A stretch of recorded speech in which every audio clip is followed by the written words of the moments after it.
నమస్కారం, Chandu RK news కి స్వాగతం. హెడ్లైన్ చూద్దాం.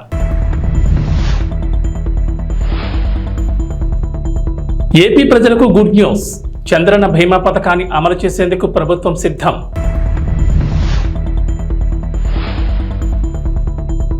ఏపీలో భారీగా ఐఏఎస్ల బదిలీలు. మొత్తం 19 మంది ఐఏఎస్లను బదిలీ చేస్తూ రాష్ట్ర ప్రభుత్వం నిర్ణయం.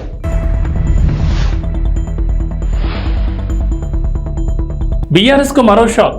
కాంగ్రెస్ కూటికి రాజేంద్రనగర్ ఎమ్మెల్యే ప్రకాష్ గౌడ్.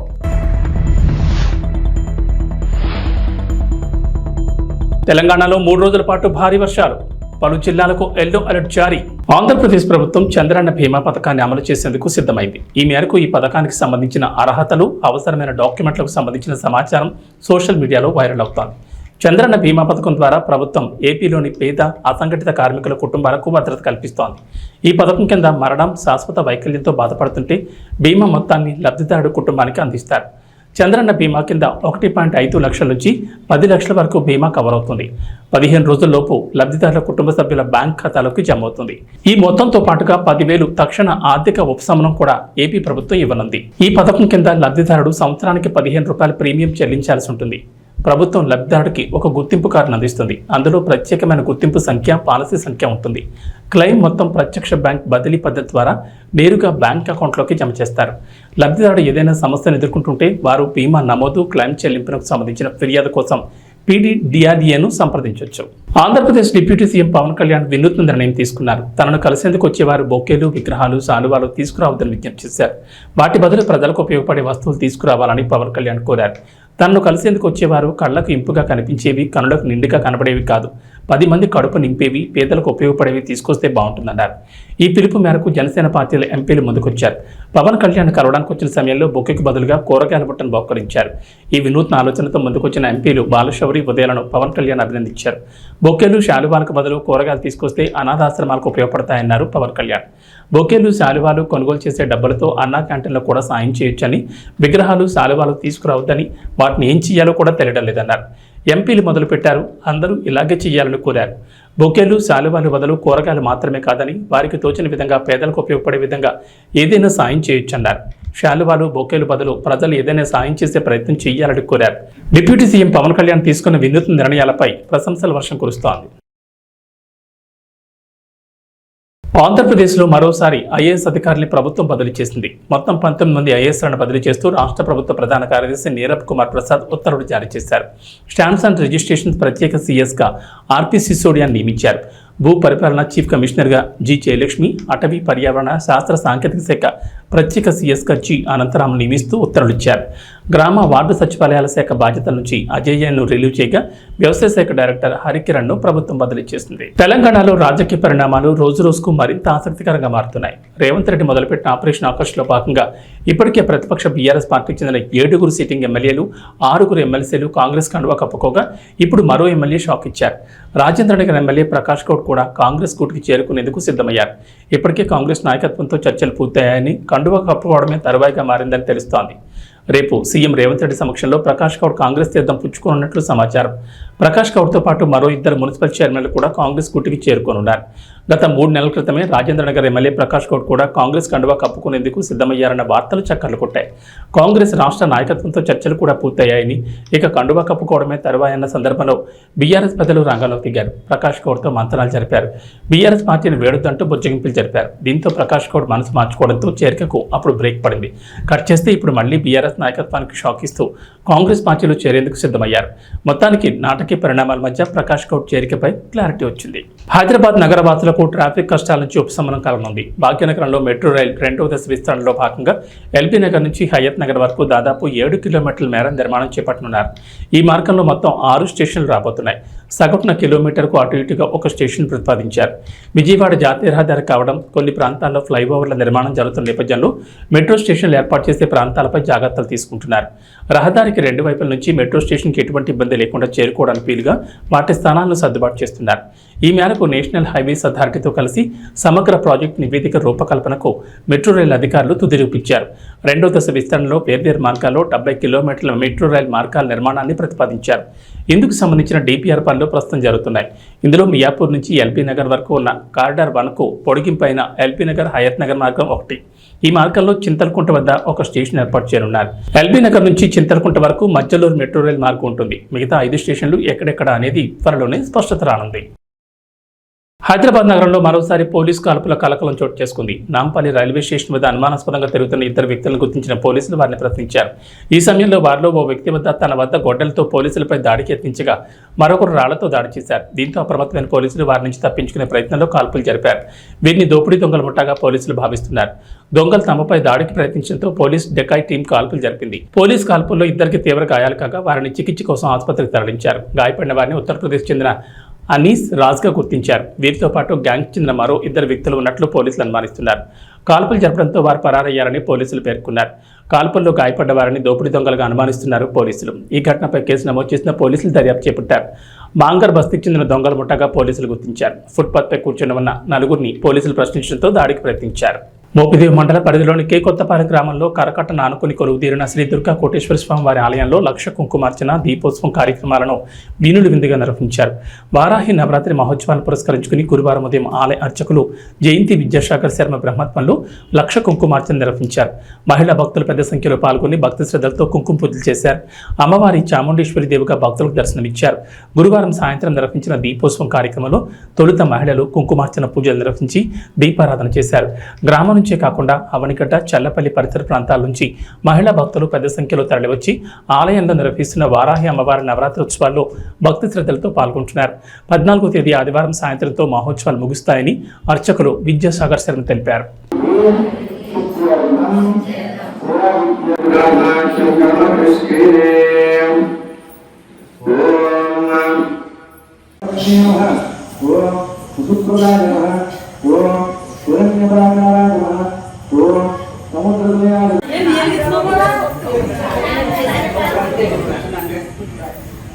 మగవాళ్ళు కూడా వెలిగించచ్చు. కూడా వస్తే చేస్తాను.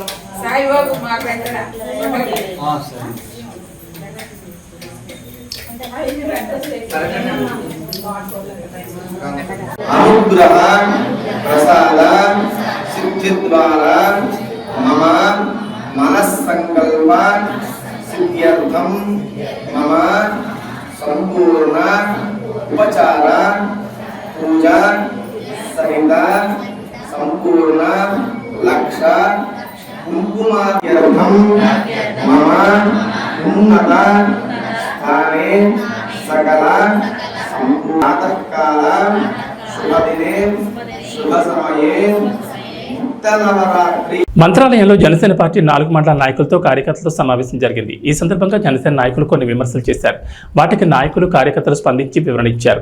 2019 ఎన్నికల్లో ఎమ్మెల్యేగా మంత్రాలయం నియోజకవర్గంలో పోటీ చేసి ఓడిపోయాను. జనసేన పార్టీ అధిష్టానం ఆదేశం ఏమిటంటే ఎమ్మెల్యేగా పోటీ చేసి ఓడిపోయిన వారే ఆ నియోజకవర్గ ఇన్ఛార్జిగా కొనసాగుతారని చెప్పారు. తాను అప్పటి నుంచి మంత్రాలయం నియోజకవర్గంలో 4 మండలాల్లో ప్రతి గ్రామంలో పర్యటించి కార్యకర్తల సమావేశాలు ఏర్పాటు చేసి కార్యకర్తలను చైతన్యపరిచి పార్టీని బలోపేతం చేశాను. కొన్ని గ్రామాల్లో జనసేన పార్టీ జెండా ఎగురవేశాను. నియోజకవర్గ ఇన్ఛార్జీలకు అంతకుముందు లెటర్ ప్యాడ్లు ఏమిచ్చినా అనంతరం నవంబర్ 2023 14 నియోజకవర్గాల అసెంబ్లీ కాన్స్టిట్యున్సీ లీడర్స్గా అధిష్టానం లెటర్ ప్యాడ్స్లో పంపడం జరిగింది. మిగిలిన 13 నియోజకవర్గాల్లో లేని సమస్య మంత్రాలయం నియోజకవర్గంలోనే ఎందుకు వచ్చింది? ఇప్పుడు ఆ నియోజకవర్గాల్లో వాళ్ళు ఇన్ఛార్జీలుగా కొనసాగుతున్నారా లేదా? నేను నా పైన వాళ్లకు ఫోన్ చేయడం జరిగిందని, మీరు ఇన్ఛార్జ్ కాదని ఎవరు చెప్పారని అన్నారు. కౌతాళ గ్రామం నుంచి పెద్ద సంఖ్యలో మంత్రాలయానికి వచ్చి జనసేన పార్టీ ఇన్ఛార్జ్ వాల్మీకి లక్ష్మణ్ ఆధ్వర్యంలో జనసేన పార్టీలో చేరారు. సులేకేరి గ్రామం నుంచి కూడా వచ్చిన ప్రజలు జనసేన పార్టీలో చేరారు. వాళ్ళందరూ కూడా పవన్ కళ్యాణ్ మీద అభిమానంతో జనసేన పార్టీ ఆశయాలను మెచ్చి పార్టీలో చేరామని, ఇక నుంచి పవన్ కళ్యాణ్ జనసేన పార్టీకి అండగా ఉండి పార్టీ పటిష్టత కోసం కృషి చేస్తామని తెలిపారు.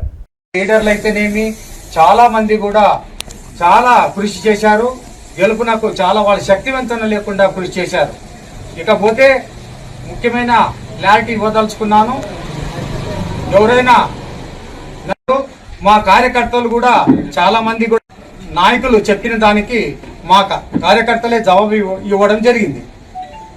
ఇంకా ఫైనల్గా నేను మీకు చెప్పదలుచుకున్నది ఏమంటే, మా మంత్రాలయం నియోజకవర్గంలో ఉండే నాయకులైతేనేమి, కార్యకర్తలైతేనేమి, క్రియాశీలక సభ్యులైతేనేమి, ప్రతి ఒక్కరికి నేను ఒక క్లారిటీ ఇవ్వదలుచుకున్నాను. అది ఏమిటంటే, నవంబర్ నెల 23వ తారీఖున పార్టీ ఒకటి ఆదేశించింది. ఏమని ఆదేశించింది?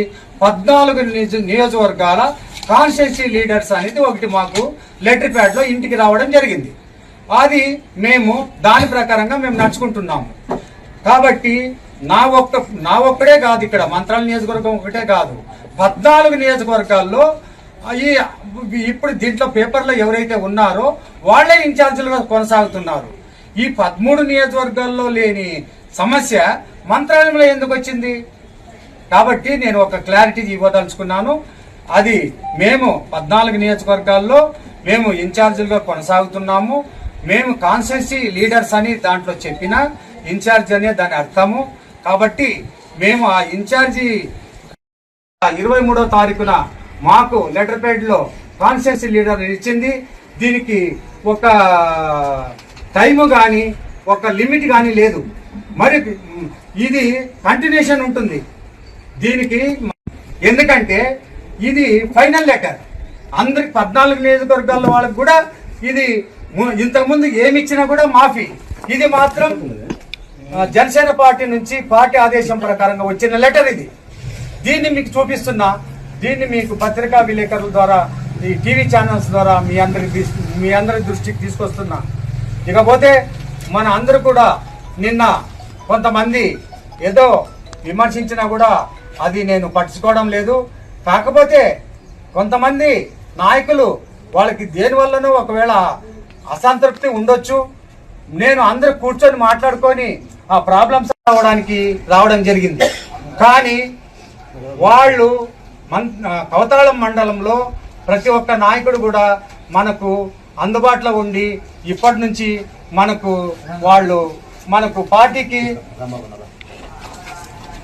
పార్టీకి అంకిత భావంతో పనిచేసి వీళ్ళందరూ కూడా పార్టీకి, పవన్ కళ్యాణ్ గారికి, మన జనసేన పార్టీకి కంకణబద్దులై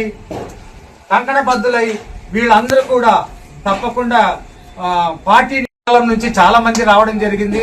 వీళ్ళందరూ కూడా నేను పత్రికా ముఖంగా పేర్లు నేను తెలియజేస్తున్నాను.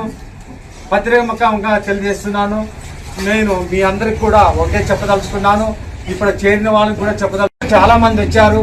వాళ్ళందరినీ కూడా నేను పార్టీ కండువలేసి ఆహ్వానించడం జరిగింది. వాళ్ళందరికీ కూడా నేను అండగా ఉంటా. ఏం సమస్య వచ్చినా నేను తీర్చడానికి నేను సిద్ధంగా ఉంటా. ఇప్పుడు ఈ సభాముఖంగా నేను చెప్పేది ఏమిటంటే సులేకేర్ నుంచి కూడా రావడం జరిగింది.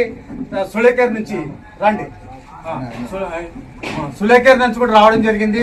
కవతాళం టౌన్ నుంచి కూడా రావడం జరిగింది. తర్వాత వీళ్ళందరూ కూడా తొందరలో మేము మీటింగ్ ఏర్పాటు చేసి పెద్ద ఎత్తున అభ్యర్థులు అంటే చాలా మంది ప్రజలు మన పార్టీలోకి రావడానికి ఉవ్విళ్ళూరుతున్నారు. వాళ్ళందరికీ మరి సభ పెట్టి నేను తప్పకుండా వాళ్ళని అందరూ కూడా పార్టీలోకి ఆహ్వానిస్తాను. ఇకపోతే ఇక్కడ ఉన్న వాళ్ళకి కూడా అందరికీ నేను చెప్తున్నా ఒకే మాట. ఎందుకంటే వీళ్ళను ఎప్పుడు కూడా నేను కంటికి రెప్పలా కాపాడుకుంటాను. ఎవరికి ఏ సమస్య వచ్చినా నేను అండగా ఉంటా. నేను దాంట్లో వెనుకొచ్చే ప్రసక్తే లేదు. మన కోసిక మండలం నుంచి వీరారెడ్డి ఉన్నాడు, తర్వాత పెద్దగడమ మండలం నుంచి బజార్ ఉన్నాడు, తర్వాత కవతాళం మండలం నుంచి మన సింగరాయకొండ మేజర్ పంచాయతీలో వైసీపీకి చెందిన సర్పంచ్ తాటిపర్తి వనిజ, పంచాయతీ కార్యదర్శి రామకోటయ్య మధ్య వార్ పతాక స్థాయికి చేరుకుంది. ప్రకాశం జిల్లా సింగరాయకొండ మండలంలో మేజర్ పంచాయతీ అయిన సింగరాయకొండ పంచాయతీలో జూనియర్ అసిస్టెంట్ తన గదికి తాళం వేసుకుని సెలవుపై వెళ్లడం జరిగింది. పంచాయతీ కార్యదర్శి జూనియర్ అసిస్టెంట్ రికార్డులు మాయం చేసి అవినీతి చేస్తున్నారంటూ రికార్డు అసిస్టెంట్ గదికి వేసిన తాళంపై మళ్లీ తాళం వేశారు సర్పంచ్ వనజ. గదికి తాళం వేసిన విషయంపై ప్రకాశం జిల్లా జాయింట్ కలెక్టర్ ఫిర్యాదు చేశారు జనసేన నాయకులు. ఫిర్యాదుపై విచారణకు వచ్చిన డీపీఓ ఉషారాణి పంచాయతీలో జరుగుతున్న విషయాలపై నామమాత్రంగా విచారించి అవినీతి చేసిన వారిపై చర్యలు తీసుకుంటామని వెళ్లిపోయారు. ఈ రోజు కార్యదర్శిపై అధికారుల నుంచి ఉత్తర్వులు వచ్చాయంటూ హడావిడిగా రికార్డు గదికి వేసిన తాళాలు పోలీసుల సమక్షంలో పగలగొట్టి రికార్డులు స్వాధీనం చేసుకున్నారు. సర్పంచ్ సమక్షంలోని పూర్తి విచారణ చేపడతామని చెప్పిన అధికారులు పంచాయతీ సర్పంచ్కి సమాచారం ఇవ్వకుండా అవినీతికి పాల్పడిన కార్యదర్శి చేత తాళాలు పగలగొట్టి రికార్డులు స్వాధీనం చేసుకోమని ఎలా ఆదేశాలు ఇస్తారని అధికారులపై మండిపడుతున్నారు సర్పంచ్ వర్గీయులు.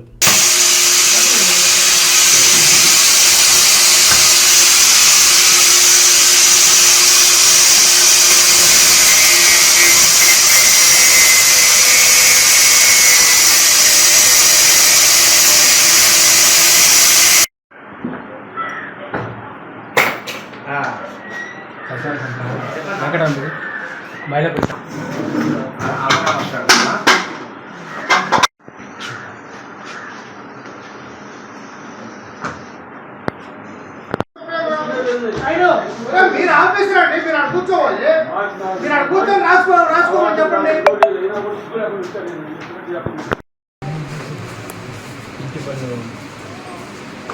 ఇంటి పన్ను కోసం ఇచ్చిన అర్జీ, ఇంటి పన్ను కోసం ఇచ్చిన అర్జీ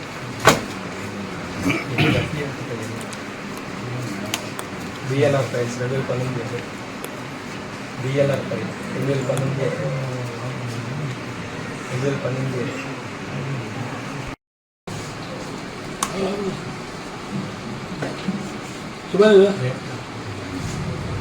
register of deposits 2008, register of deposits 2008.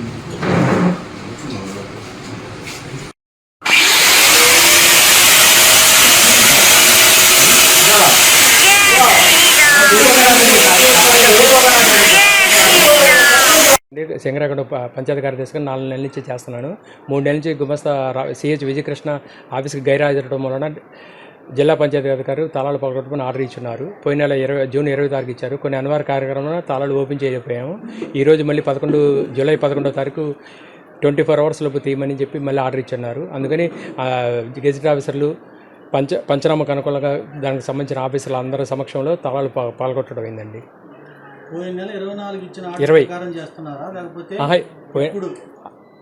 ఈరోజు పోయిన నెల 20 తారీఖు ఆర్డర్ ఇచ్చారు. రిమైండర్కి మళ్ళీ ఈరోజు ఇంకో ఆర్డర్ ఇచ్చారు, మళ్ళీ 24 hours తీయమని. అందుకని ఈరోజు తాళం తీసే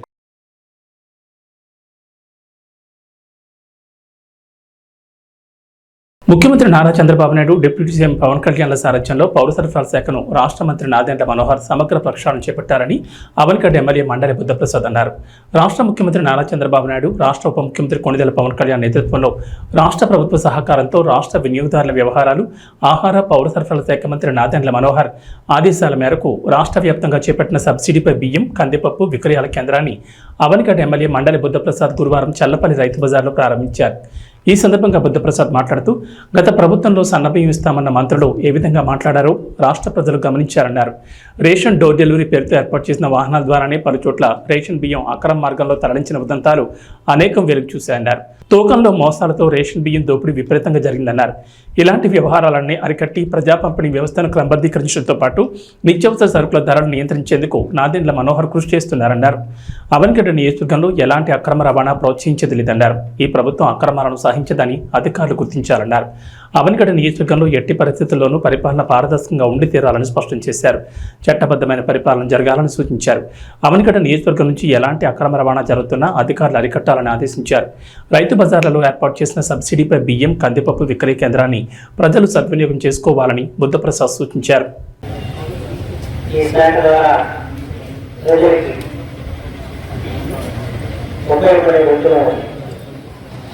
కార్యక్రమం చేయాలని ప్రారంభించి మొట్టమొదటిగా ఈరోజున ఈ సస్యమైన ధరలో నాణ్యమైన సరుకుల అమ్మకానికి ఈ కార్యక్రమం ఇక్కడ ప్రారంభించడం జరిగింది.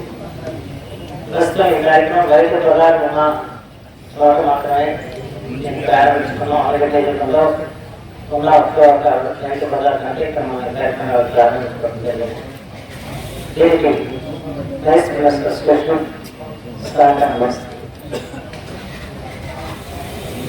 దీంట్లో మనకి ఇవాళ కందిపప్పు బయట దాదాపు 150 రూపాయలు, దాని విలువ 160 రూపాయలకి మనం అందుతుంది. అలాగే బియ్యం 50 రూపాయలు 55 పైసలు బయట ఉంటే కేవలం 49 రూపాయలకి ఇక్కడ మంచి స్టీములు బీపీటీ స్టోరీ మసూరి బియ్యాన్ని ఇక్కడ అందించే కార్యక్రమం. అలాగే బియ్యం పచ్చి బీపీటీ సోనా మసూరి 52 రూపాయలు 40 పైసలు బయట ఉంటే దాని వలన 42 రూపాయలు అందిస్తుంది. దీనికి వాళ్ళు వినియోగదారులు అందరూ కూడా దీన్ని వినియోగించుకోవచ్చు. దీనికి మన ప్రత్యేకించి రేషన్ స్టాకులకు సంబంధం లేదు. రేషన్ స్టాకులు చేసే కార్యక్రమాలు జరుగుతూ ఉంటాయి.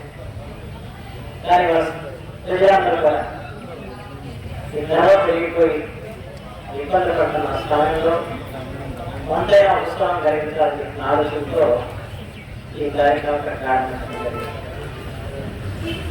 అంటే దీని అందరూ కూడా సర్టిఫికేట్ చేసుకోవాలని ఈ సందర్భంగా మన రైతు బజార్ మన అన్నింటి జిల్లాలో చాలా RRR మూవీతో పాన్ ఇండియా స్టార్కి ఎదిగిన రామ్ చరణ్కు ఉత్తరాదిని కూడా పెద్ద ఎత్తున అభిమానులు ఉన్నారు. చరణ్ తాజా చిత్రం గేమ్ చేంజర్ కోసం ఆయన ఫ్యాన్స్ ఆతృతగా ఎదురుచూస్తున్నారు. సుకుమార్ బుచ్చిబాబు సినిమాలు కూడా లైన్లో ఉన్నాయి. మరోవైపు ఇప్పటికే రామ్ చరణ్ వద్ద ఎన్నో ఖరీదైన కార్లు ఉన్నాయి. తాజాగా ఈ ఖాతాలో మరో ఖరీదైన కారు చేరింది. Rolls Royce latest version spectra కారును చరణ్ కొన్నారు. దీని ధర ఏకంగా 7.5 కోట్లని సమాచారం. తాజాగా ముంబైలో జరుగుతున్న ప్రముఖ వ్యాపారవేత్త ముఖేష్ అంబానీ కొడుకు అనంత్ అంబానీ వేడుకలకు వెళ్లడానికి శంషాబాద్ ఎయిర్పోర్ట్కు ఈ కారులోనే చరణ్ వెళ్లారు. తన భార్య ఉపాసన, కూతురు క్లింకారాలతో కలిసి ఆయన ముంబై వెళ్లారు.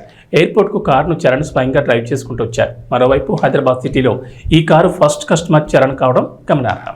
వచ్చే ఏడాది పాకిస్తాన్ వేదికగా ఛాంపియన్స్ ట్రోఫీ జరగనున్న విషయం తెలిసిందే. ఈ టోర్నీ షెడ్యూల్కు సంబంధించిన ముసాయిదాను సైతం పాకిస్తాన్ క్రికెట్ బోర్డు ఇప్పటికే ఐసీసీకి అందజేసింది. అయితే రెండు దేశాల మధ్య గత కొన్నేళ్లుగా నెలకొన్న ఉద్రిక్తతల నడుమ భారత్ పాకిస్తాన్లో పర్యటించేందుకు విముఖత చూపుతోంది. హైబ్రిడ్ మోడల్లో టోర్నీ నిర్వహించాలని బీసీసీఐ ఐసీసీని కోరినట్లు వార్తలు వస్తున్నాయి.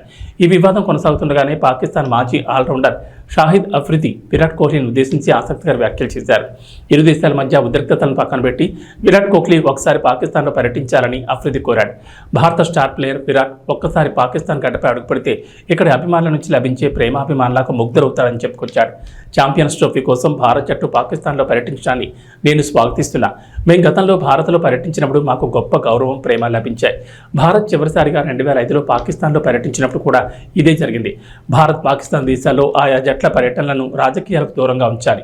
రెండు జట్లు తలపడడాన్ని మించింది మరొకట్లేదని షాహిద్ అఫ్రిది అన్నాడు. ఇక వాతావరణ విషయానికి వస్తే అల్పపీడన ద్రోణి ప్రభావంతో రాష్ట్రంలో 3 రోజుల పాటు భారీ వర్షాలు కురుస్తాయని వాతావరణ శాఖ తెలిపింది. శుక్రవారం నుంచి ఆదివారం వరకు పలు జిల్లాల్లో భారీ వర్షాలకు అవకాశం ఉందని పేర్కొంది. ఈ మేరకు ఎల్లో అలర్ట్ హెచ్చరికలు జారీ చేసింది. ఆదివారం కొమరం భీం, ఆసిఫాబాద్, మంచిర్యాల, నిర్మల్, నిజామాబాద్, జగిత్యాల, పెద్దపల్లి, జయశంకర్ భూపాల్పల్లి, ములుగు, భద్రాద్రి కొత్తగూడెం, సంగారెడ్డి, మెదక్, కామారెడ్డి తదితర జిల్లాల్లో ఉరుములు, మెరుపులు, ఈదురుగాలతో కూడిన భారీ వర్షాలు పడతాయని తెలిపింది. గురువారం తూర్పు మధ్య తెలంగాణలోని పలు చోట్ల మోస్తరు నుంచి భారీ వర్షాలు కురిశాయి. ఉత్తర, తూర్పు, మధ్య తెలంగాణలో శుక్రవారం సాయంత్రం మోస్తరు నుంచి భారీ వర్షాలకు అవకాశం ఉందని ఐఎండీ అంచనా వేసింది. దక్షిణ తెలంగాణలో అక్కడక్కడ తేలికపాటి జల్లులు పడతాయని పేర్కొంది. హైదరాబాద్ నగరంలోనూ సాయంత్రం వర్షం కురిసే అవకాశం ఉందని తెలిపింది. నైరుతి రుతుపవనాలు చురుగ్గా మారడంతో రాబోయే 2 వారాల్లో రాష్ట్ర వ్యాప్తంగా వర్షాలు కురుస్తాయని ఐఎండీ అధికారులు తెలిపారు. ఈ బులెటిన్ విశేషాలు. నమస్కారం.